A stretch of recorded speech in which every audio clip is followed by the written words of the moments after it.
Hello guys, welcome back to ACIG Knowledge. Myself Vishnu Kumar. आज का हमारा वीडियो है एरे पार्ट 2। इसके पहले हमने एरे पार्ट 1 देखा था।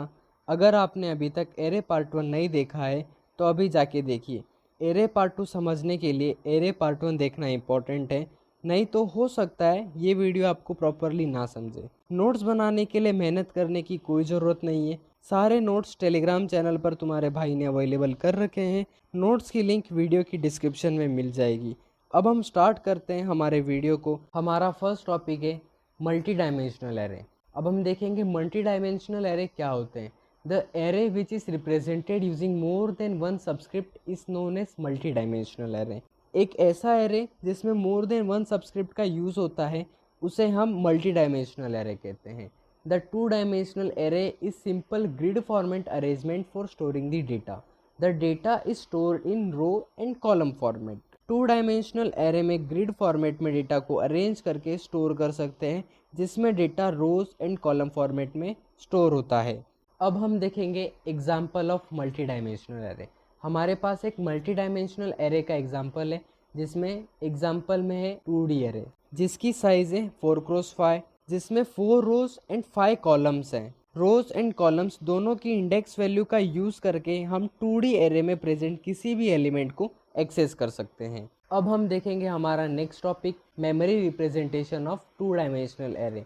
When 2D array get stored in computer memory, it can not be store as 2D way, it store only 1D way as. 2D array जब कंप्यूटर मेमोरी में store होता है तो वो एरे 2D वे में store नहीं होता है, वो 1D वे में स्टोर होता है। The following representation are use to store the data in memory. First one is row major order and second one is column major order.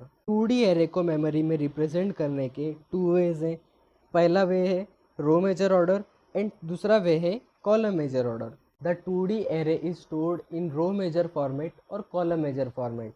The choice which to use depends on the programming language. 2D array memory में या तो रो major order में store होता है या तो column major order में store होगा। इन दोनों में से किस फॉर्मेट में डेटा स्टोर होगा ये हमारे प्रोग्रामिंग लैंग्वेज पे डिपेंड करता है। The element are stored row wise in row major order and the element are stored column wise in column major order. Row major order में एलिमेंट रो वाइज स्टोर होते हैं और column major order में elements column wise store होते हैं। अब हम example देखेंगे memory representation of multi dimensional array. हमारे पास एक 2D एरे है जिसका साइज है 3x3, जिसमें 3 रोज एंड 3 कॉलम्स है। अब हम इसी एग्जाम्पल का memory representation row major order and column major order में कैसे होता है ये देखेंगे। सबसे फर्स्ट है row major order. Row major order में एलिमेंट्स रो वाइज स्टोर होते हैं, तो अब सबसे पहले जो फर्स्ट रो है उसके एलिमेंट्स 1D वे में स्टोर होंगे। रो 1 के एलिमेंट्स है A00, A01, A02। ये होने के बाद सेकेंड रो के एलिमेंट स्टोर होंगे 1D वे में, उसके एलिमेंट्स है A10, A11, A12। ये सेकेंड रो होने के बाद अब थर्ड रो के एलिमेंट स्टोर होंगे 1D वे में, जिसके एलिमेंट्स है A20, A21, A22। अब फाइनल एरे जो होगा रो मेजर ऑर्डर में, उसमें एलिमेंट्स का ऑर्डर होगा A00, A01, A02, A10, A11, A12, A20, A21 and A22। अब हमारा सेकेंड टाइप है column major order. Column major order में एलिमेंट्स कॉलम वाइज स्टोर होते हैं, तो अब सबसे पहले जो फर्स्ट कॉलम है उसके एलिमेंट्स 1D वे में स्टोर होंगे। कॉलम 1 के एलिमेंट्स है A00, A10, A20। कॉलम 1 होने के बाद सेकेंड कॉलम के एलिमेंट्स स्टोर होंगे 1D वे में, उसके एलिमेंट्स है A01, A11, A21। अब लास्ट कॉलम के एलिमेंट्स 1D वे में स्टोर होंगे, उसके एलिमेंट्स है A02, A12, A22। अब फाइनल एरे जो होगा कॉलम मेजर ऑर्डर में, उसमें एलिमेंट्स का ऑर्डर होगा A00, A10, A20, A01, A11, A21, A02, A12 and A22। अब हमारा नेक्स्ट टॉपिक है general multi dimensional array. As we know in one dimensional array number of subscript is 1, in two dimensional array the number of subscript is 2, similarly in n dimensional array the number of subscript is n। जैसे कि पहले हमने देखा one dimensional array में 1 subscript होती है, two dimensional array में two subscript होती है, वैसे ही n डायमेंशनल एरे में n सबस्क्रिप्ट होती है। Three dimensional array consist of three subscript. The data is stored in row and column format plus third dimension has been added. Three dimensional array में तीन subscript होती है जिसमें data row and column format में store होता है, plus इसमें एक डायमेंशनल ऐड होता है। थर्ड डायमेंशन में क्या होता है, ये क्या रिप्रेजेंट करता है, ये सब समझेंगे हम लोग एग्जाम्पल की हेल्प से। हमने एक मल्टी डायमेंशनल एरे लिया है जिसमें इंट टाइप का डेटा स्टोर है। इस एरे का नाम टेस्ट है। इसमें थ्री सबस्क्रिप्ट हैं। अब ये जो तीन सबस्क्रिप्ट हैं ये क्या डिनोट करती है, इसमें जो फर्स्ट सबस्क्रिप्ट है वो डिनोट करता है नंबर ऑफ एरेज। हमारे मल्टी डायमेंशनल एरे में कितने टेबल बनेंगे एरे के। एग्जाम्पल में फर्स्ट सबस्क्रिप्ट की वैल्यू है 2, मतलब इस एरे में दो अलग अलग एरे बनेंगे। नेक्स्ट सबस्क्रिप्ट डिनोट करता है रो को एंड थर्ड सबस्क्रिप्ट डिनोट करता है कॉलम को। एग्जाम्पल के सारे एलिमेंट्स को हम दोनों एरेज में पुट करेंगे। ये था हमारा मल्टी डायमेंशनल एरे का एग्जाम्पल। अब हम ध्यान देंगे हमारे नेक्स्ट टॉपिक के ऊपर जिसका नाम है sparse matrix. Sparse array is a special type of two-dimensional array consist of m rows and n columns. Sparse matrix एक स्पेशल टाइप का टू डायमेंशनल एरे है जिसमें m नंबर्स ऑफ रोज होते हैं and n numbers of column. The situation in which a matrix contain more number of zero element than non zero elements, such matrix is called a sparse matrix.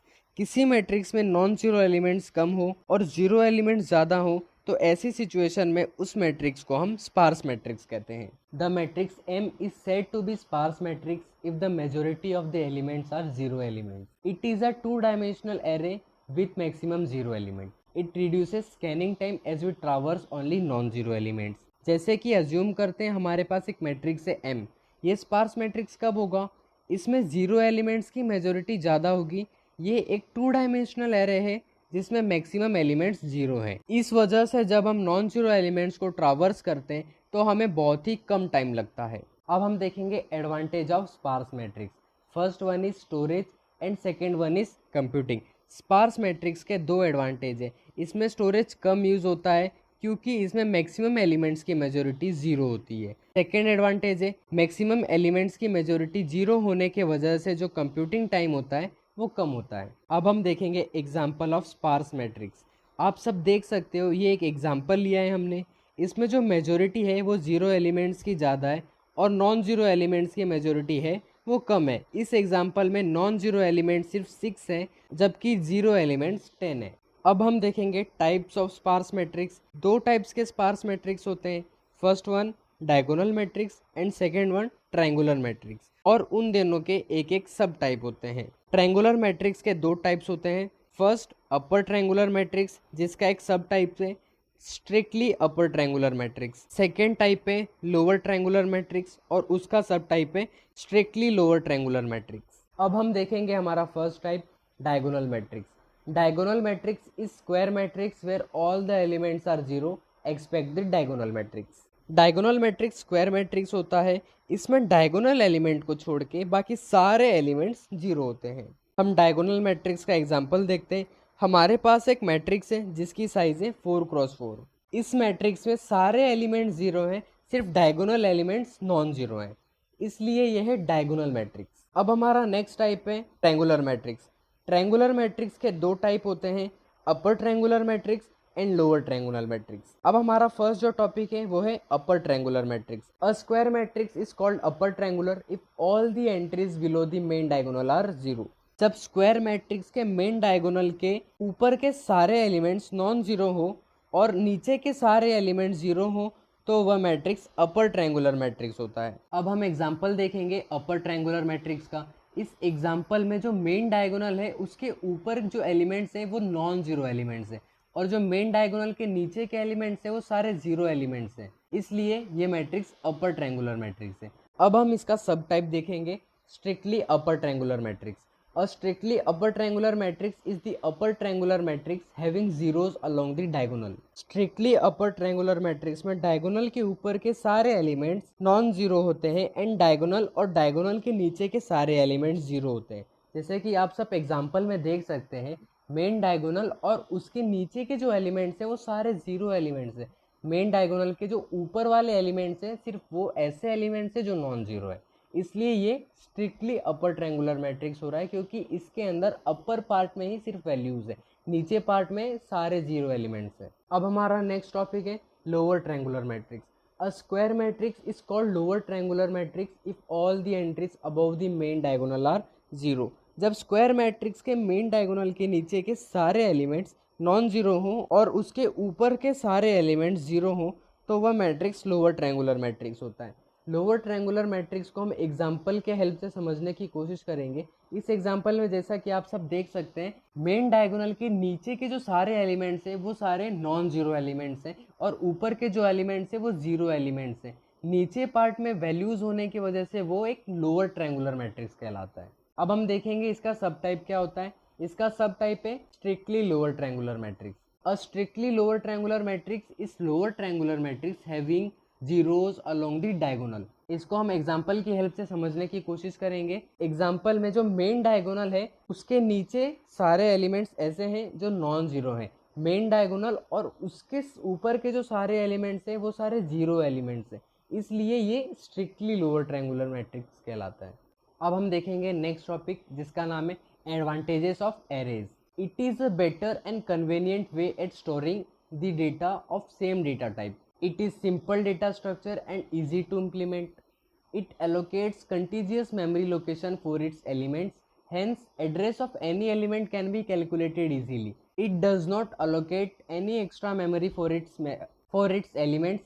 Hence, there is no memory overflow or shortage of memory in arrays.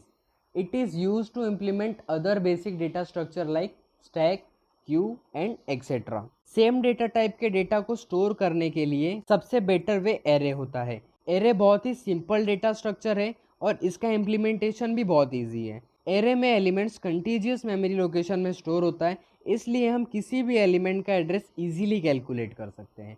ये था हमारे advantages of arrays. अब हम देखेंगे हमारा next topic जिसका नाम है limitations of an array. Only homogeneous data can be stored in array. The array is not useful in storing various type of data. For example, we can store only integer value if declaration of array is of type integer. Array is a static data structure, hence once it is created, the dimension cannot be increased or decreased. Array में homogeneous type का कोई भी data store कर सकते हैं। Array में हम different data type का डेटा नहीं स्टोर कर सकते। जैसे अगर हमने डेटा टाइप इंटीजर डिफाइन किया है तो हम उस एरे में सिर्फ इंटीजर टाइप का डेटा ही स्टोर कर सकते हैं। एरे स्टैटिक टाइप का डेटा स्ट्रक्चर है, इसलिए अगर हमने एरे को अगर क्रिएट कर दिया है तो हम उसका साइज इंक्रीज या डिक्रीज नहीं कर सकते। ये था हमारा एरे का पार्ट 2। आई होप कि आपको एरे का पूरा चैप्टर समझ आया होगा। आने वाले वीडियो में हम डेटा स्ट्रक्चर के आगे के टॉपिक्स को कवर करेंगे। फुल डेटा स्ट्रक्चर सीखने के लिए बने रहिए हमारे चैनल पर। वीडियो को लाइक करिए, चैनल को सब्सक्राइब करिए और शेयर करें अपने फ्रेंड्स के साथ जिन्हें डेटा स्ट्रक्चर सीखना है। सारे नोट्स टेलीग्राम चैनल पर अवेलेबल है, डाउनलोड करना मत भूलना।